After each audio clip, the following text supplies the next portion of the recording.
24 नवंबर 2025 को Kushabhau Thackeray convention hall में आयोजित आत्मनिर्भर पंचायत समृद्धि कार्यशाला को संबोधित करते हुए मध्य प्रदेश के नगरीय प्रशासन मंत्री कैलाश विजयवर्गीय ने कहा कि पंचायतों को आत्मनिर्भर, सक्षम और समृद्ध बनाने का समय आ गया है। उन्होंने बताया कि 3 दिवसीय कार्यशाला का उद्देश्य जिला पंचायत, जनपद पंचायत और ग्राम पंचायतों के कार्यों की विस्तृत समीक्षा करना और भविष्य की विकास रणनीति तैयार करना है।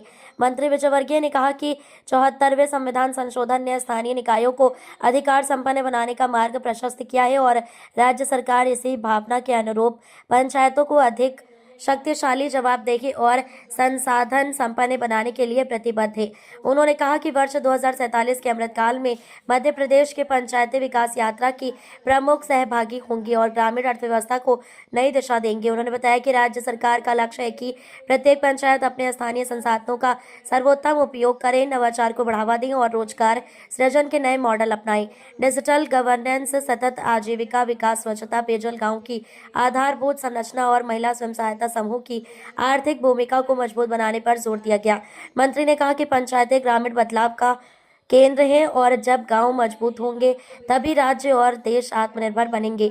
जहां उन्होंने प्रतिनिधियों से आग्रह किया कि वे कार्यशाला से मिले सुझावों और योजनाओं को धरातल पर उतारकर विकास के नए मानदंड स्थापित करें। कार्यशाला में विभिन्न विभागों के विशेषज्ञों द्वारा पंचायत स्तर पर विकास के सफल मॉडलों, वित्तीय प्रबंधन, सामाजिक भागीदारी और पारदर्शिता पर भी विस्तृत चर्चा की गई।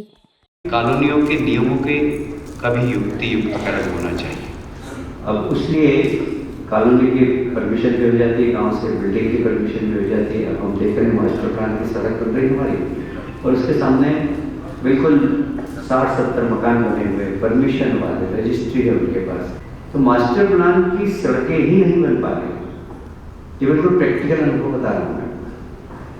और इसलिए इसके बारे में हमें युक्तिकरण करने की आवश्यकता है।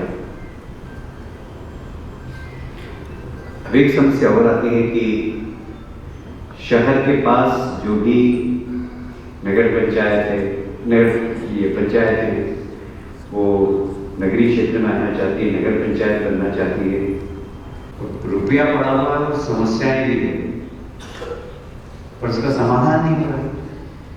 तो इस आश्रय शून्य से हम कैसे इस समस्याओं का समाधान कर सकेंगे, इसके लिए युक्तिकरण की आवश्यकता है। मुझे लगता है कि हम सबको, दोनों ही विभाग को बैठकर इसमें प्लान बनाने की आवश्यकता है। आपका विभाग इस पर काम कर रहा है, ध्यान में उन्होंने बातों से आपको अवगत कराया है।